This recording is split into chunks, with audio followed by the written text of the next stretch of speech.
conversar com cada um aqui hoje sobre a razão pela qual a gente eventualmente está reunido aqui. É de suma importância que a gente entenda o significado, a validade, a pertinência, a propriedade, ou a importância, ou a utilidade de nós estarmos reunidos, se é que existe alguma utilidade numa reunião como estas, que a gente se acostumou a fazer a vida inteira. E quando você era da religião, quando a sua espiritualidade era uma espiritualidade religiosa, você tinha explicações tácitas para esse encontro, para vir. Número 1, é porque o paganismo religioso nos ensinou, na Igreja Católica, por exemplo, que quando a vela estava acesa, ou depois da eletricidade, quando a luz estava acesa, Deus estava presente. E na Igreja Protestante, aonde quer que um sacerdote chamado pastor estivesse em pé atrás de um móvel chamado púlpito, e alguma forma de canção estivesse sendo cantada, Deus ali também estaria presente.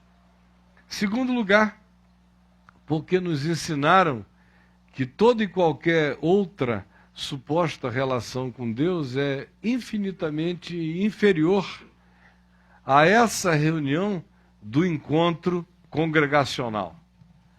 O orar sozinho não tem tanto significado, nem tanto poder quanto orar com outros.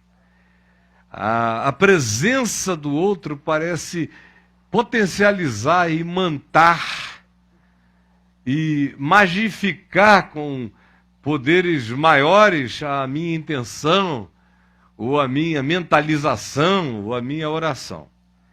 Terceiro lugar, nós fomos ensinados de maneira bem intrínseca, sem que percebêssemos, que era de suma importância para o agrado divino a nossa frequência nessa reunião.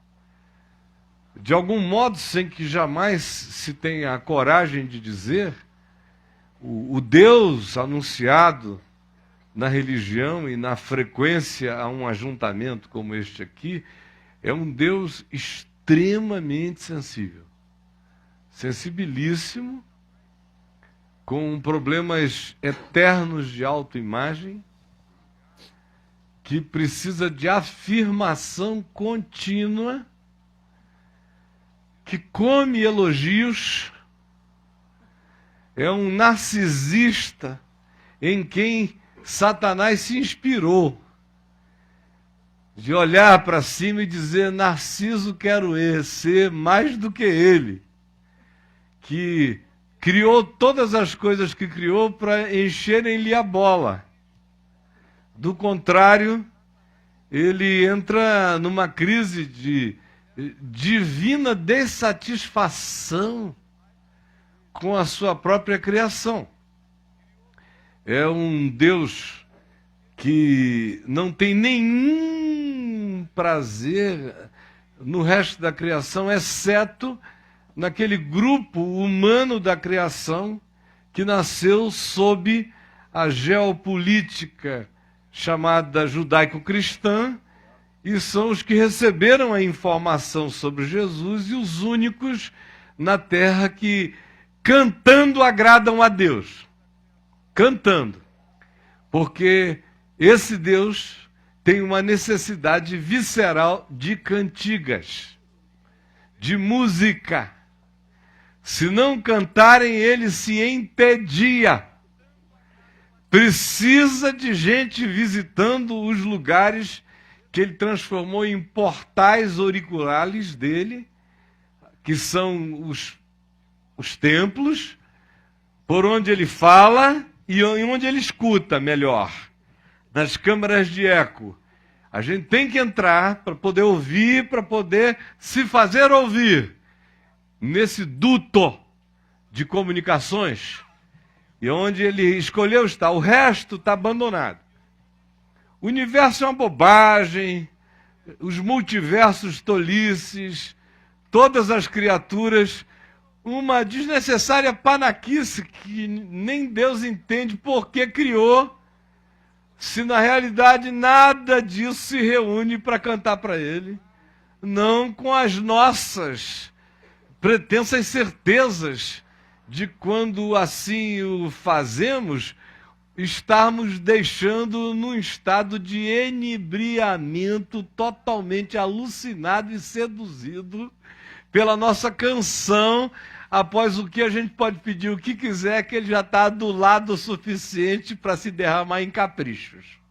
Mas tem gente que até diz para Deus, ó, tu viste o que eu não vi, fui lá primeiro, te dei as primícias, vem com toda aquela coisa de barganha, para ver Deus dizer, poxa vida, cara, obrigado, hein, pela força que você me deu, hein, estava precisando dessa afirmação mesmo, que você chegasse lá, ó, fiquei feliz da vida que você tenha feito esse sacrifício miserável, mas eu sei que foi por amor a mim, eu estava precisando, eu até fico mais forte. Em teu favor, é nesse nívelzinho mesmo que a coisa acontece. Bom, já que não é por isso, então para quê? Para que a gente dá dinheiro? É para Deus? Quem disser que é para Deus está mentindo. Mentirosos. Mentirosos. Estão toreando você, passa, para um lado e para o outro.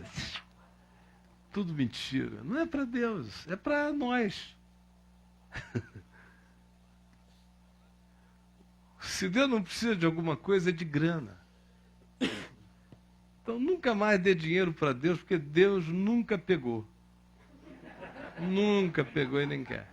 Dinheiro é coisa de homem para homem. É para objetivos práticos na vida. Lá em Israel, no passado, era para sustentar aquele grupo de sacerdotes e levitas que se corromperam no templo, que virou aquela oligarquia levítica, corrompidíssima. Virou uma Petrobras religiosa, o negócio é uma calamidade. E os profetas se insurgiam contra aquela idiotice. No Novo Testamento nunca teve nada disso. Isso era conforme a necessidade. Conforme a necessidade, apresentadas as necessidades, as pessoas ajudavam ao que julgavam ser necessário. Ora, era necessário se fizesse parte de uma boa causa, se fosse numa boa direção, se eu reconheço como algo que edifica, que convém, que ajuda, que estimula, que promove o bem. Eu ajudo, com prioridades. Quais são as prioridades? Número 1, o pobre, o necessitado, o desprovido. Prioridades estabelecidas simplesmente em Jesus, no Evangelho. Segundo lugar, aqueles que eu encontro em circunstância de total agravo, urgência, emergência, e eu possa fazer alguma coisa. Terceiro lugar, os meus. Porque se eu não cuido dos meus, do pai, da mãe, de parentes, de gente que, meu Deus, está ao meu alcance mais do que qualquer outra, podendo eu cuidar, o Evangelho diz, eu sou pior do que um alienado pagão e nego a minha fé se eu faço assim. E num escopo amplo, qualquer ser humano, em qualquer que seja a circunstância. E ajudo também causas. Causas que eu reconheça que promovem aquilo no que eu creio, que dão celeridade, dão espontaneidade maior, dão amplitude, atingem. Eu estimulo, participo. Tem alguma coisa a ver com Deus? Desculpa, irmãos, não. Quando é que, por exemplo, o meu cantar tem alguma coisa a ver com Deus? Quando isso gera dentro de mim mudanças de consciência, quando me inspira a gratidão ativa, quando me produz no coração a disposição de solidariedade prática e simples, quando coloca plantada dentro de mim um estímulo de fé a serviço da vida, quando me enternura, quando me reapaixona as afetividades diversas no coração, então esse foi um bom cantar. E qualquer outra coisa que faça isso, um banho que me realize isto, tem o mesmo poder, ou coisa alguma que produza isso, é tão divino quanto. Quando é que esse dinheiro aqui, por exemplo, tem alguma boa finalidade num congregar? Se ele não for fruto de manipulação, de barganha, nem de troca, se for espontâneo, se for feito com consciência, lucidez e alegria, isso diz que se torna grato diante de Deus, não porque ele precisa do dinheiro, porque uma das coisas mais difíceis é o cara vencer a avareza essencial do coração. Então, o dinheiro entra muito mais como aquilo que eu faço como antídoto contra a minha avareza crescente e persistente e pervasivamente penetrante em mim, porque eu sou puro egocentrismo. E uma das formas mais terapêuticas de injetar esse antídoto é o exercício dessa lucidez fraterna, nesses níveis todos. É para isso. É para mim, é para o meu benefício, é para o seu e de muitos. Não é para Deus. Mas isso é dízimo. Né? Isso é dízimo. Não. Dízimo acabou. Dízimo era coisa da Receita Federal dos judeus. Acabou. Dízimo é uma coisa de legalistas. Isso é uma coisa que a gente tem que começar a vida com essa referência boba de 10%. Isso aí é para quem quer ter uma taxa. Mas para quem quer andar em espírito e em verdade, é conforme o padrão é simples. Conforme a necessidade que eu identifiquei, conforme a possibilidade que eu tenho. Nada além do bom senso, da espontaneidade, da verdade, da razão e de uma contabilidade espontânea e humana no coração. Qual é o tamanho dessa necessidade? Qual é o tamanho da minha possibilidade? Conforme essa necessidade, ao encontro dela, se eu tiver possibilidade, eu atenderei isto. Fora isso, é mecanização pagã para endinheiramento desses bruxos, dos roubos religiosos praticados em nome desse Deus insaciável. Que isso fique claro para sempre. Por que eu estou dizendo isto? Porque eu tenho certeza absoluta que tanto aqui quanto no Brasil e na terra toda, onde a gente tem agora milhares de pessoas nos vendo, o que eu estou dizendo está tendo uma utilidade prática e simples enorme. O texto que eu li aqui em Hebreus, prestem atenção no que ele diz. Tenham convicção de que vocês estão plantados numa relação essencial com Deus. Portanto, congregar-se não tem nada a ver com Deus, tem a ver com vocês. Com o desenvolvimento da sinceridade do coração. Porque o meu encontro com o meu próximo demanda sinceridade de coração.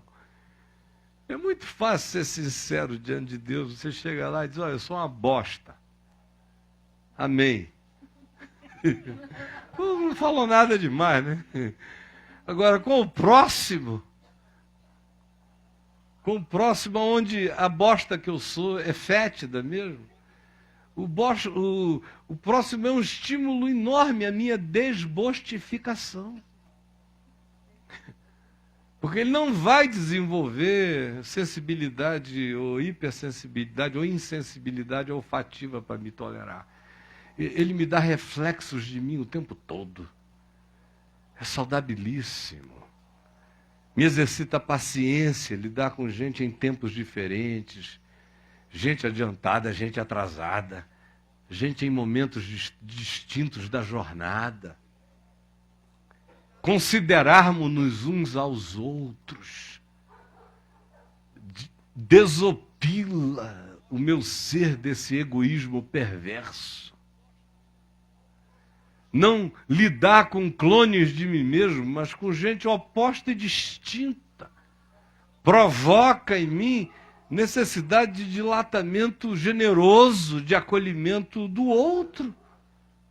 É tudo por minha causa, é tudo por sua causa, entendeu? Então quem está em casa e quem está aqui com menos problema, porque se está aqui, né? Veio se congregar. Aos que estão aqui, eu estou na esperança de que você desabobalhe ainda as últimas noções abobalhadas da razão pela qual você se congregue e daqui para frente você saia de casa dizendo: oba, eu estou indo lá por causa de mim, eu gosto, me faz bem. E eu vou aprender a conhecer aquelas pessoas e a gente vai se fazer bem.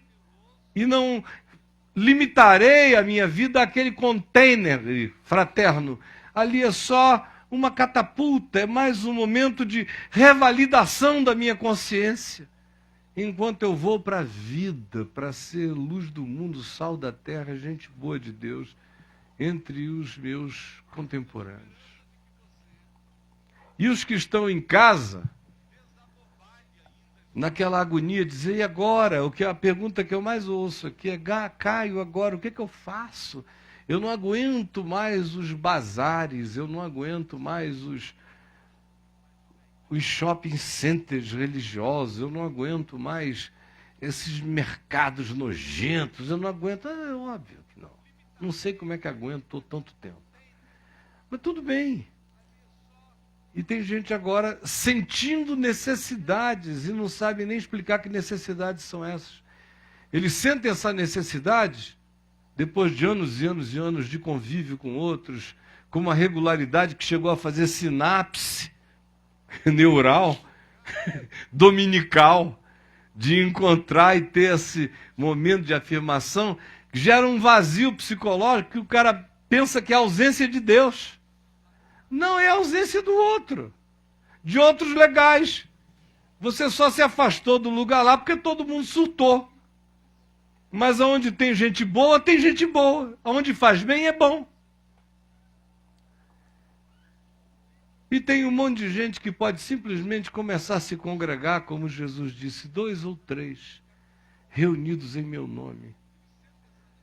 Esse é o bem comunitário coletivo que eu realizo quando vocês fazem essa sinfonia de amor e de objetivos simples, de graça e determinação para viverem, ajudarem-se e serem misericórdia bondosa de Deus na vida.